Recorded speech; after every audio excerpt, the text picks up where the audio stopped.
ನಮಸ್ಕಾರ. GTV news ಕನ್ನಡಕ್ಕೆ ಸ್ವಾಗತ. ನಾನು ನಿಮ್ಮ ವೆಂಕಟೇಶ್. ಸಮಸ್ತ ಮಾಗಡಿ ತಾಲೂಕಿನ ಜನತೆಗೆ ಶಿವರಾತ್ರಿ ಹಬ್ಬದ ಶುಭಾಶಯ ಕೋರಿದ ಶಾಸಕ HC ಬಾಲಕೃಷ್ಣ. ಈ ಬಾರಿ ಸೋಮೇಶ್ವರ ದೇವಾಲಯದ ಬಳಿ ಶಿವರಾತ್ರಿ ಜಾಗರಣೆ ಪ್ರಯುಕ್ತ ವಿಶೇಷವಾಗಿ ಹಲವಾರು ಕಾರ್ಯಕ್ರಮಗಳನ್ನು ನಡೆಸಲಾಗುತ್ತದೆ. ಆದ್ದರಿಂದ ಸಾರ್ವಜನಿಕರು ಹೆಚ್ಚಿನ ಸಂಖ್ಯೆಯಲ್ಲಿ ಭಾಗವಹಿಸುವಂತೆ ಮನವಿ ಮಾಡಿದರು. ನಂತರ ಮಾತನಾಡುತ್ತಾ ಮಾಗಡಿಯ ಅಭಿವೃದ್ಧಿ ವಿಚಾರದ ಬಗ್ಗೆ ಮಾಧ್ಯಮದವರ ಪ್ರಶ್ನೆಗಳಿಗೆ ಉತ್ತರಿಸಿ, ಸಾರ್ವಜನಿಕರಿಗೆ ತೊಂದರೆಯಾಗುತ್ತಿರುವುದು ನಿಜ, ಆದರೆ ಅಭಿವೃದ್ಧಿ ವಿಚಾರ ಬಂದಾಗ ಸಾರ್ವಜನಿಕರು ಸಹಕರಿಸಬೇಕು. ಇನ್ನು ಸ್ವಲ್ಪ ದಿನಗಳಲ್ಲಿ ಪಟ್ಟಣದಲ್ಲಿನ ರಸ್ತೆ ಕಾಮಗಾರಿಗಳನ್ನು ಪೂರ್ಣಗೊಳಿಸಲಾಗುತ್ತದೆ ಎಂದರು. ನಾಡಿನ ಜನತೆಗೆ ಮತ್ತು ವಿಶೇಷವಾಗಿ ನನ್ನ ಮಾಗಡಿ ಕ್ಷೇತ್ರದ ಜನತೆಗೆ ಶಿವರಾತ್ರಿ ಹಬ್ಬದ ಶುಭಾಶಯವನ್ನು ಕೋರ್ತಾ, ದಯಾಮಯನಾದಂಥ ಶಿವ ಎಲ್ಲರಿಗೂ ಕೂಡ ಆರೋಗ್ಯ ಐಶ್ವರ್ಯ ಕೊಟ್ಟು ಕಾಪಾಡಲಿ, ಸಕಾಲಕ್ಕೆ ಮಳೆ ಬೆಳೆ ಕೊಡಲಿ ಅಂತಕ್ಕಂಥದ್ದನ್ನು ಭಗವಂತನಲ್ಲಿ ಪ್ರಾರ್ಥನೆ. ಸರ್, ಈ ಸತಿ ಶಿವರಾತ್ರಿ ಉತ್ಸವನ ಸೋಮೇಶ್ವರ ದೇವಸ್ಥಾನದಲ್ಲಿ ಆಯೋಜನೆ ಮಾಡಿದ್ದಾರೆ ಸರ್. ಯಾವ ರೀತಿ ಕಾರ್ಯಕ್ರಮಗಳನ್ನು ಮಾಡ್ತಾರೆ ಸರ್? ಈ ವರ್ಷದಿಂದ ವಿಶೇಷವಾದಂಥ ರಾತ್ರಿ ಜಾಗರಣೆಯನ್ನು ಮಾಡಬೇಕು ಅಂತೇಳಿ ಸೋಮೇಶ್ವರ ದೇವಸ್ಥಾನದಲ್ಲಿ ಪ್ರಾರಂಭ ಮಾಡ್ತಾಯಿದ್ದೀವಿ. ನುರಿತ ಹಾಡುಗಾರರು, ಹಾಡುಗಾರಿಕೆಯಲ್ಲಿ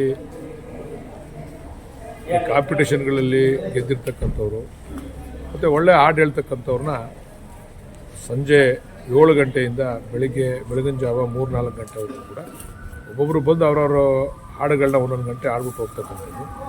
ವಿಶೇಷವಾದ ರೀತಿಯಲ್ಲಿ ಜಾಗರಣೆಯನ್ನು ಆಚರಣೆ ಮಾಡಬೇಕು ಅಂತ ಮಾಡಿದ್ವಿ ಸೋಮೇಶ್ವರ ದೇವಸ್ಥಾನದ ಹತ್ರ. ದಯಮಾಡಿ ಎಲ್ಲ ಸಾರ್ವಜನಿಕರು ಅದರ ಪ್ರಯೋಜನವನ್ನು ಪಡ್ಕೋಬೇಕು. ಜೊತೆಗೆ ನಮ್ಮ ದಾಸೋಹವನ್ನು ಕೂಡ ನಮ್ಮ ಸ್ನೇಹಿತರು ಶಿವದಾಸೋಹ ಅಂತೇಳಿ ಪ್ರಸನ್ನ ಸೋಮೇಶ್ವರ ದೇವಾಲಯದವರು ಮಾಡ್ತಾ ಇದ್ದಾರೆ. ಹಿಂದೆ ಪ್ರತಿ ವರ್ಷವೂ ಮಾಡ್ಕೊಂಡು ಬರ್ತಾ ಇದ್ದಾರೆ. ಸರಿ, ಅವರು ಕೂಡ ಸಹಕಾರ ಕೊಡ್ತೀವಿ ಅಂತ ಹೇಳಿದ್ದಾರೆ. ಅದರಿಂದ ಒಂದು ವಿಶೇಷವಾದಂಥ ಕಾರ್ಯಕ್ರಮ ಪ್ರತಿ ವರ್ಷ ನಡೀತದೆ. ಈ ವರ್ಷ ನಾವು ಚಾಲನೆ ಕೊಟ್ಟಿದ್ದೀವಿ. ಪ್ರತಿ ವರ್ಷವೂ ಕೂಡ ಶಿವರಾತ್ರಿಗೆ ವಿಶೇಷವಾದಂಥ ಕಾರ್ಯಕ್ರಮ ಮಾಡಬೇಕು ಅಂತ ತೀರ್ಮಾನ ಮಾಡಿದ್ದೀವಿ. ಹೊಸದಾಗಿ ನಾವು ಪ್ರಚಾರನೂ ಕೂಡ ಕೊಡ್ತಾ ಇದ್ದೀವಿ. ಬಂದು ಸಾರ್ವಜನಿಕರು ಜಾಗರಣೆ ಮಾಡ್ತಕ್ಕಂಥವ್ರು ಬಂದು ಅಲ್ಲಿ ಕೂತು ಕಾಲ ಕಳಿಬೋದು. ವೇದಿಕೆಯನ್ನು ಮಾಡ್ತೇವೆ. ವೇದಿಕೆ ಇದೆ. ವೇದಿಕೆ ಅಂದರೆ ನಾವು ಬೇರೆ ರಾಜಕೀಯ ವೇದಿಕೆ ಅಲ್ಲ, ಅದು ಸಾಂಸ್ಕೃತಿಕ ವೇದಿಕೆ. ರಾಜಕೀಯಕ್ಕೆ ಅಲ್ಲಿ ರಾಜಕೀಯ ಭಾಷಣ ಆಗಲಿ ಇನ್ನೊಂದಾಗಲಿ ಏನಿರಲ್ಲ. ಅವ್ರವ್ರು ಬಂದು ಕಾರ್ಯಕ್ರಮ ನಡೆಸ್ಕೊಬಿಟ್ಟು ಹೋಗ್ತಾರೆ. ಸೋಮೇಶ್ವರ ದೇವಸ್ಥಾನ ಯಾವ ರೀತಿ ಅಭಿವೃದ್ಧಿ? ಈಗ ರಿನೋವೇಷನ್ ತೊಗೊತಾ ಇದ್ದೀವಿ ಸೋಮೇಶ್ವರ ದೇವಸ್ಥಾನನ. ಈಗೆಲ್ಲ ಎಸ್ಟಿಮೇಟ್ ನಡೀತಾ ಇದೆ. ಬಹುಶಃ ಈ ಸರಿ ಬಡ್ಜೆಟ್ನಲ್ಲಿ ಕನಿಷ್ಠ ಒಂದು 5-10 ಕೋಟಿ ಕೊಡಿಸ್ಬೇಕು ಅಂತ ತೀರ್ಮಾನ ಮಾಡಿದ್ದೀವಿ. ನಮ್ಮ DK ಸುರೇಶ್ ಅವರು ಕೂಡ ಹೇಳಿದ್ದಾರೆ, ಒಂದು 5-10 ಕೋಟಿ ಅದಕ್ಕೆ ಕೊಡ್ತಾರೆ. ಕೆಂಪೇಗೌಡ ಸಮಾಧಿಗೆ ಒಂದು 35-40 ಕೋಟಿ ಕೊಡ್ತಾ ಇದ್ದಾರೆ ಈ ಸರಿ ಬಡ್ಜೆಟಲ್ಲಿ. ಕಳೆದ ಬಾರಿ ಕೋಟೆ 3 ಕೋಟಿ ವೆಚ್ಚದಲ್ಲಿ ಕೋಟೆ ಮಂಜೂರಾತಿಯಾಗಿ ಈಗ ಟೆಂಡರ್ ಫೈನಲ್ ಆಯಿತು. ಮೋಸ್ಟ್ಲಿ ಇನ್ನೊಂದು ವಾರದಲ್ಲಿ ಕೆಲಸ ಪ್ರಾರಂಭ ಮಾಡ್ತಾರೆ, ಕೋಟೆ ಕೆಲಸ ಪ್ರಾರಂಭ ಮಾಡ್ತಾರೆ. ನಮಗೆ ಏನು ಸಮಸ್ಯೆ ಅಂದರೆ, ಏನಾರು ಅಭಿವೃದ್ಧಿ ಮಾಡೋಕ್ಕೆ ಹೋದರೆ ಯಾರಾದರೂ ಬಂದು ಸುಮ್ಮನೆ ಅಡಚಣೆ ಮಾಡ್ತಾರೆ.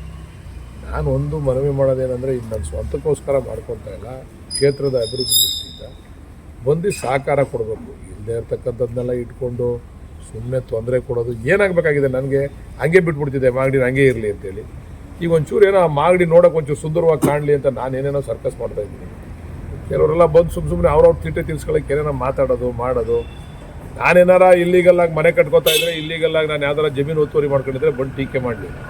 ಅಭಿವೃದ್ಧಿ ವಿಚಾರದಲ್ಲಿ ಎಲ್ಲ ಸಹಕಾರ ಕೊಡಲಿ ಅಂತ ಮನವಿ ಮಾಡ್ತೀವಿ. ನೋಡಿ, ಅಂಬೇಡ್ಕರ್ ಭವನದ್ದು ಅದನ್ನು ಕಟ್ಟಕ್ಕೆ ಹೋಗಿದ್ದೀವಿ. ಅಲ್ಲಿ ಮರಗಳನ್ನ ಹರಾಜು ಮಾಡೋಕ್ಕೆ ಹೋಗಿ ಕೋರ್ಟ್ಗೆ ಹೋಗೋರೆ. ಅಲ್ಲಿ ತಪ್ಪು ಮಾಹಿತಿ ಕೊಟ್ಟವ್ರೆ. ಅಲ್ಲಿ ಅದು ಬೆಲೆ ಬಾಳ್ತಕ್ಕಂಥ ಮರ ಅಂತ, ಅಲ್ಲಿ ಯಾವ ಬೆಲೆ ಬಾಳ್ತಕ್ಕಂಥ ಮರ ಇಲ್ಲ, ಅಲ್ಲಿ ತಪ್ಪು ಮಾಹಿತಿ ಕೊಟ್ಟವ್ರೆ. ಈಗ ಕೋರ್ಟ್ ಅವ್ರಿಗೆ ಚಿಮ್ಮರಿ ಆಗ್ತದೆ. ನಾವು ಸರಿಯಾದ ಮಾಹಿತಿ ಕೊಟ್ಟಿದ್ದೀವಿ, ಫಾರೆಸ್ಟ್ ಡಿಪಾರ್ಟ್ಮೆಂಟಿಂದ ರೆಕಾರ್ಡ್ ಮಾಡಿ ವಿಡಿಯೋ ಎಲ್ಲ ಕೊಟ್ಟಿದ್ದೀವಿ. ಹಾಸ್ಪಿಟ್ಲ್ ಕಟ್ಟಕ್ಕೆ ಹೋದರೆ, ಆ ಕೆಂಪೇಗೌಡ ಸ್ಟ್ಯಾಚ್ಯೂ ಮಾಡೋಕೆ ಹೋದ್ರೆ ಅದಕ್ಕೊಂದು ತರಲೆ. ಏನು ನಾನೇನೋ ಮಾಡ್ಕೋತಾ ಇದ್ದೀನ? ಅದೇನೂ ಇಲ್ಲ. ಒಂದು ಒಳ್ಳೆ ಹಾಸ್ಪಿಟ್ಲ್ ಕಟ್ತವ್ರು ನೋಡಿ. ಈಗ ಭಾಳ ಅದ್ಭುತವಾದಂಥ 40 ಕೋಟಿ ವೆಚ್ಚದಲ್ಲಿ. ಯಾರಿಗದು? ನಾನು ಹೋಗ್ತೀನಿ ಹಾಸ್ಪಿಟ್ಲಿಗೆ, ಬಡವರು ಹೋಗ್ತಕ್ಕಂಥ ಹಾಸ್ಪಿಟ್ಲ್. ವಿರಾಮನ ಕೈಲಾಗದೇ ಇರ್ತಕ್ಕಂಥವ್ರು ಸರ್ಕಾರಿ ಪ್ರೈವೇಟ್ ಹಾಸ್ಪಿಟ್ಲಿಗೆ ಹೋಗೋಕ್ಕಾಗದೇ ಇರ್ತಕ್ಕಂಥವ್ರಿಗೆ ಒಂದು ಉತ್ತಮವಾದಂಥ ಹಾಸ್ಪಿಟ್ಲ್.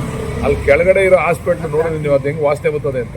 ಅದು ನೀರೇ ಡ್ರೈನ್ ಔಟ್ ಆಗಲ್ಲ. ಅದು ಒಳಗಡೆ ಹೋದರೆ ಗಬ್ಬು ವಾಸನೆ ಹೊಡಿತದೆ ಹಾಸ್ಪಿಟ್ಲು.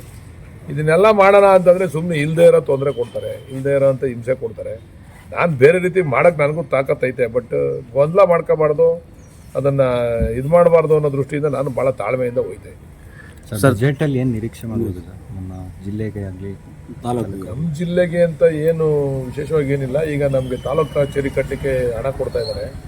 ಈಗ ಇನ್ನೊಂದು 15 ತಿಂಗಳಲ್ಲಿ ತಾಲೂಕು ಕಚೇರಿ ಶುರು ಮಾಡ್ತೀವಿ. ತಾಲೂಕು ಆಫೀಸ್ ಕಟ್ಟಲಿಕ್ಕೆ 16 ಕೋಟಿ ಹಣ ಬಿಡುಗಡೆ ಆಗಿದೆ. ಅದು ಬಡ್ಜೆಟಲ್ಲಿ ನಾವು ಏನು ನಮಗೇನು ಗ್ರ್ಯಾಂಟ್ ತರಬೇಕು ಅದನ್ನು ತಗೊಂಬತ್ತೀವಿ ನಾವು. ಈ ವಿಶೇಷವಾಗಿ ಇದನ್ನೇ ಮಾಡಬೇಕು ಅಂತದ್ದೇನಿಲ್ಲ, ನಮಗೇನು ಗ್ರ್ಯಾಂಟ್ ತರಬೇಕು. ಮತ್ತು ಇನ್ನೊಂದು ಏನಂದರೆ ಗೌರಮ್ಮನ ಕೆರೆಗೆ ಏನಾದರೂ ಮಾಡಿ ನಾನು 6 ತಿಂಗಳಲ್ಲಿ ನೀರು ತರಬೇಕು ಅಂತ ಒದ್ದಾಡ್ತಾ ಇದ್ದೀನಿ ಹೇಮಾವತಿ. ಯಾಕಂದರೆ ಅಂಡರ್ಗ್ರೌಂಡ್ ಟೇಬಲ್ ಐತಲ್ಲ, ವಾಟರ್ ಟೇಬಲು, ಅದು ಸ್ವಲ್ಪ ಪ್ರಾಬ್ಲಮ್ ಆಗ್ತದೆ ಅಂತ ನನಗೂ ಸ್ವಲ್ಪ ಅರಿವಾಯಿತು. ಅದಕ್ಕೆ ಈಗ ನಿನ್ನೆ ಹೇಮಾವತಿ ಅವ್ರ ಹತ್ರ ಎಲ್ಲ ಮಾತಾಡಿದ್ದೀನಿ, ಅದನ್ನು ತುಂಬಿಸ್ತಕ್ಕಂಥ ಕೆಲಸ ಮಾಡ್ತೀವಿ. ಒಂದು 6-7 ತಿಂಗಳಲ್ಲಿ ಇವ್ರು ಶುರು ಮುಗಿದ ತಕ್ಷಣವೇ ಒಂದು 3-4 ತಿಂಗಳಲ್ಲಿ ಅದನ್ನು ತುಂಬಿಸ್ತಕ್ಕಂಥದ್ದಕ್ಕೆ ಈಗಾಗಲೇ ಅವ್ರನ್ನೂ ಮೀಟಿಂಗ್ ಮಾಡಿದ್ದೀವಿ. ಅದನ್ನು ಕೂಡ ಏನು ಪೈಪ್ಲೈನ್ ಹಾಕಬೇಕಲ್ಲ, ಅದು ಡಿಸ್ಟ್ರಿಬ್ಯೂಷನ್ ಕ್ಯಾನಲ್, ಅದನ್ನು ಮಾಡಲಿಕ್ಕೆ ಅವರೆಲ್ಲ ರೆಡಿ ಮಾಡ್ಕೊಳ್ತಾ ಇದ್ದಾರೆ. ಇನ್ನೊಂದು 6 ತಿಂಗಳಲ್ಲಿ ಹೇಮಾವತಿ ನೀರು ಬರ್ತದೆ. ಸರ್, ಸರ್ಕಾರಿ ಆಸ್ಪತ್ರೆಯಲ್ಲಿ ಸ್ಕ್ಯಾನಿಂಗ್ ಡಾಕ್ಟರ್ ಇಲ್ಲದೆ ತುಂಬಾ ಸಮಸ್ಯೆ ಆಗ್ತಾ ಇದೆ. ಎಲ್ಲ ಕಡೆನೂ ಆಗೈತೆ ಅದು. ಅದೇನೋ ಒಂದು ಪದ್ಧತಿ ಮಾಡ್ಕೊಂಡವ್ರೆ ಸ್ಟೇಟ್ ಲೆವೆಲಲ್ಲಿ. ಅವ್ರಿಗೆ ಯಾರು ಹೇಳೋಕೆ ಆಯ್ತಾ ಇಲ್ಲ. ಹರ್ಷಗುಪ್ತಾ ಅಂತ ಅಧಿಕಾರಿಗಳು ಅವ್ರು ಏನೋ ಒಂದು ನಾನು ಅದನ್ನು ಕರೆಕ್ಟಾಗಿ ಸರಿ ಮಾಡ್ತೀನಿ ಬಿಡಿ, ಸ್ವಲ್ಪ ಟೈಮ್ ಕೊಡಿ ಅಂತ ಹೇಳವ್ರೆ. ನೋಡೋಣ ಸ್ವಲ್ಪ ದಿವಸ, ನೋಡೋಣ. ತುಂಬ ಸಮಸ್ಯೆ ಆಗ್ತಾ ಇದೆ ಸರ್. ನೋಡೋಣ ಇನ್ನು ಸ್ವಲ್ಪ ದಿವಸ. ಹಾಸ್ಪಿಟ್ಲ್ ಕಟ್ಟಕ್ಕೆ ಬಿಡ್ತಾ ಇಲ್ಲ, ನೀವು ಸ್ಕ್ಯಾನಿಂಗ್ ಡಾಕ್ಟ್ರು ಅಂತೀರಲ್ಲ ಸರ್. ಇರೋದ್ರಲ್ಲಿ ಅಟ್ಲೀಸ್ಟ್ ಮಾಡುವುದಲ್ವಾ? ತಾಲೂಕು ಕಚೇರಿ ಯಾವಾಗ ಸ್ಟಾರ್ಟ್ ಆಗ್ಬೋದು sir?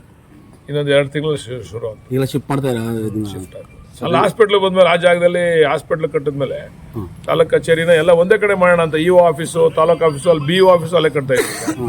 BO office, EO office, taluk office, ಆ ರೋಡಲ್ಲೇ ಪೂರ್ತಿ ಎಲ್ಲ ಕಚೇರಿಗಳು ಬಂದ್ಬಿಡ್ತವೆ. PWD ಕಚೇರಿ ಇರ್ಬೋದು, agriculture department, horticulture department, forest department, ಪೂರ್ತಿ ಆ ರೋಡಲ್ಲೇ ಇರ್ತವೆ. ಅವಾಗೆಲ್ಲ ಒಂದೇ ಕಡೆ ಇರ್ತವೆ, ಕಚೇರಿಗಳೆಲ್ಲ ಒಂದೇ ಕಡೆ ಇರ್ತವೆ.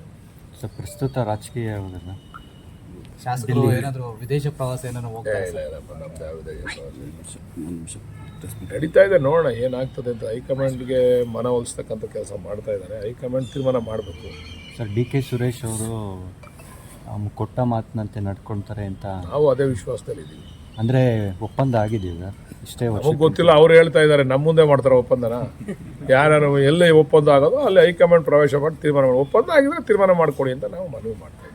ಸರ್, ಟೌನ್ನಲ್ಲಿ ರಸ್ತೆಗಳು ಯಾವಾಗ ಕ್ಲಿಯರ್ ಆಗ್ಬೋದು ಸರ್? ಇನ್ನೊಂದು 2 ತಿಂಗಳು 3 ತಿಂಗಳಲ್ಲಿ ಸಂಪೂರ್ಣವಾಗಿ ನಿಮ್ಮ ಟೌನ್ ರಸ್ತೆಗಳೆಲ್ಲ ಮುಗಿತವೆ. ಈಗಾಗಲೇ ಕೆಂಪೇಗೌಡ ಸರ್ಕಲ್ ಮುಗಿದಿರ್ಬೇಕಲ್ಲ.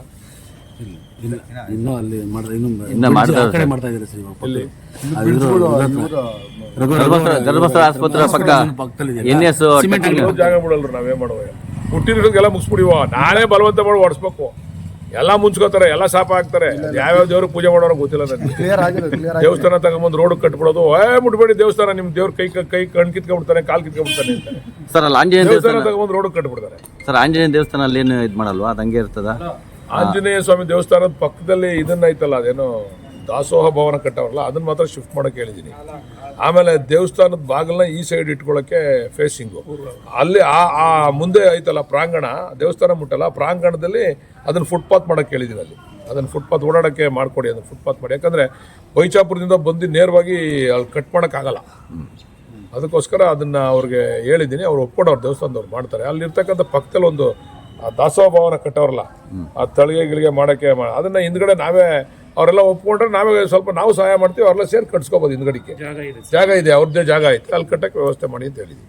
ಸರ್, ಇದು ಜೋಗಪ್ಪ ವ್ಯಾಯಾಮ ಶಾಲೆಗೆ ನೀರಿನ ವ್ಯವಸ್ಥೆ ನಿನ್ನೆ ನೀವು ನಿಮ್ಮ ಮಾಧ್ಯಮದಲ್ಲಿ ನೋಡಿದ್ಮೇಲೆ ಪ್ರಸಾದ್ ಕಳಿಸಿದ್ದೀನಿ. ಅದನ್ನು ಶೀಘ್ರದಲ್ಲೇ ವ್ಯವಸ್ಥೆ ಮಾಡೋಕ್ಕೆ ಹೇಳಿದ್ದೀನಿ. ಪ್ರಸಾದಿ ಹೋಗಿ ನೋಡ್ಕೊಂಡು ಬಂದವನೇ, ನನಗೂ ಮೊಬೈಲಲ್ಲಿ ಹಾಕವನೇ ವಿಸಿಟ್ ಮಾಡಿದ್ದೆ ಅಂತ. ಅದನ್ನು ಶೀಘ್ರದಲ್ಲೇ ಕೊಡ್ತಾರೆ. ಅದೇನೋ ವ್ಯಾಯಾಮ ಶಾಲೆನೇ ಕಟ್ತಾವ್ರಲ್ಲ ಹೊಸ್ದಾಗಿ, ಅವರು ಹೊಸ್ದಾಗಿ ಓಡೋದೇ ಅದನ್ನು ವ್ಯಾಯಾಮ ಶಾಲೆನೇ ಹೊಸ್ದಾಗಿ ಕಟ್ತಾವ್ರು ಹಾಸ್ಪಿಟಲ್. ಸರ್, ಮಾಗಡಿನಲ್ಲಿ ನೀರಿನ ಸಮಸ್ಯೆ ಇದೆ ಸರ್. ಮಂಚಿನ ಮೇಲೆ ನೀರೊಂದು ಬರ್ತಾನೆ ಇಲ್ಲ. ನೀರು ಈಗಾಗಲೇ ಮಾಡಿದ್ವಿ. ಅವೆಲ್ಲ ಸಮಸ್ಯೆಗೆ ಬಿಡಲ್ಲ. ಇಲ್ಲ ಸರ್, ಈಗ ಆಕ್ಚುಲಿ 2-3 ದಿನ ಆದ್ರೂ ನೀರು ಸರಿಯಾಗಿ ಬಿಡ್ತಾ ಇಲ್ಲ. ಮಂಚಿನ ನೀರು ಬರ್ತದೆ. ಈಗ ಮಂತ್ ಇರಲಿಲ್ಲ, 15 ದಿನ ತಿಂಗಳು ಸ್ವಲ್ಪ ಪ್ರಾಬ್ಲಮ್ ಇತ್ತು. ಈಗ ರೆಗ್ಯುಲರಾಗಿ ನಾನೇ ಮಾನಿಟರ್ ಮಾಡ್ತಾ ಇದ್ದೀನಿ.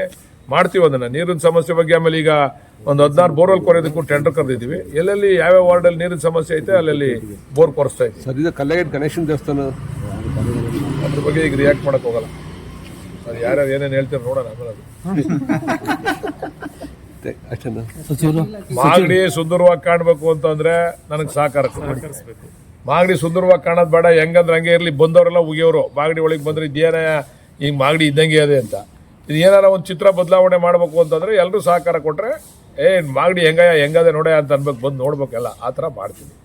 ಈಗ ಒಂಬಳಮ್ಮನ ಕೆರೆನೂ ಕೂಡ ಅಭಿವೃದ್ಧಿಗೆ ಈಗಾಗಲೇ ಸ್ಯಾಂಕ್ಷನ್ ಮಾಡಿಸಿದ್ದೀವಿ. ಅದು ಬ್ಯೂಟಿಫಿಕೇಷನ್ಗೋಸ್ಕರ ಈಗ ಕೆಲಸ ಪ್ರಾರಂಭ ಮಾಡ್ತಾವ್ರೆ. ಅದು ನಾವು ಗೌರಮ್ಮನ ಕೆರೆ ಯಾವ ರೀತಿ ಮಾಡ್ತಾಯಿದ್ವಿ, ಒಂಬಳಮ್ಮನ ಕೆರೆನೂ ಮಾಡ್ತೀವಿ. ಅದೇ ಒಂದು ಒಳಗಡೆ ಊರೊಳಗೆ ಬರ್ತಾ ಇದ್ದಂಗೆ ಆ ಕೆರೆ ನೋಡ್ಬಿಟ್ರೆ ಏನಪ್ಪ ಹಿಂಗದೆ ಅನ್ನಂಗಿತ್ತು. ಅದನ್ನು ಸರಿ ಮಾಡಿಸ್ತಾ ಇದ್ದೀವಿ. ಹೇಳಿಲ್ವಾ, ಕಷ್ಟಪಡ್ತಾ ಇದ್ದೀವಿ, ಸಹಕಾರ ಕೊಡಿ ಅಂತ ಮನವಿ ಮಾಡ್ತೀವಿ. ಇದು ಸಾವಂದ್ರಗ ಮೇಲ್ಗಡೆ ಅದೆಲ್ಲ ಮಾಡೋದು ರೆಡಿ ಮಾಡಿದ್ದೀನಿ. ಆ ಮೇಲ್ಗಡೆ ಹತ್ತೋದಕ್ಕೆ ಮೇಲ್ಗಡೆ ಅಲ್ಲೆಲ್ಲ ಸ್ವಲ್ಪ ಡೇಂಜರಸ್ ಝೋನ್ ಅದು. ಅದಕ್ಕೆಲ್ಲ ಒಂದು ಸುತ್ತಲೂ ಕೂಡ ಇದರಲ್ಲಿ ಇದರಲ್ಲಿ ಅದೆಲ್ಲ ತಡೆಗೋಡೆಗಳು ಅವೆಲ್ಲ ಮಾಡಬೇಕು ಅಂತೇಳಿ ಮಾಡಿಸಿದ್ವಿ. ಬಹುದಿನಗಳ ಬೇಡಿಕೆ ಭರವಸೆ ಉಳಿತದೆ ಮೆಂಚಮಲೆ ರಸ್ತೆ ರೆಡಿ ಆಗಲಿಲ್ಲ. ಯಾಕಾಗಿಲ್ಲ? ಆಗೈತೆ. ಟೆಂಡರ್ ಕಾಪಿ ಕೊಡ್ಲಾ? ಅವ್ರು ಕೆಲಸ ಮಾಡ್ಬೇಕು. ಕೇಳಿ ಒಂದು ನಿಮಿಷ. ಫಾರೆಸ್ಟ್ ಅವರು ಇದಷ್ಟು ಮಾಡಿ ಅಂತ, ನಾನು ಇನ್ನು ಸ್ವಲ್ಪ ಅಗಲ ಬಿಡಿ ಅಂತ, ಇದಷ್ಟೇ ಮಾಡಿ ಅಂತ ಫಾರೆಸ್ಟ್ನವ್ರ ಗಲಾಟೆ. ಬಟ್ ಅದು ಸೆಂಟ್ರಲ್ ಸ್ಯಾಂಕ್ಷನ್ ಆಗಿದೆ. ನಿಮ್ಮ ಕೆಂಪರಾಜು ಅವ್ರಿಗೆ ಆಗಿದೆ ಟೆಂಡ್ರು. ಇನ್ನೊಂದು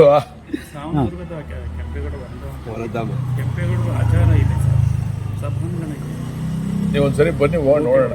ಈಗ ಅಭಿವೃದ್ಧಿಗೆ ತಗೊಂಡಿದ್ದೀವಿ. 2 ಕೋಟಿ ಸ್ಯಾಂಕ್ಷನ್ ಮಾಡೋರು ಫಾರೆಸ್ಟ್ ಡಿಪಾರ್ಟ್ಮೆಂಟ್ ಅವರು.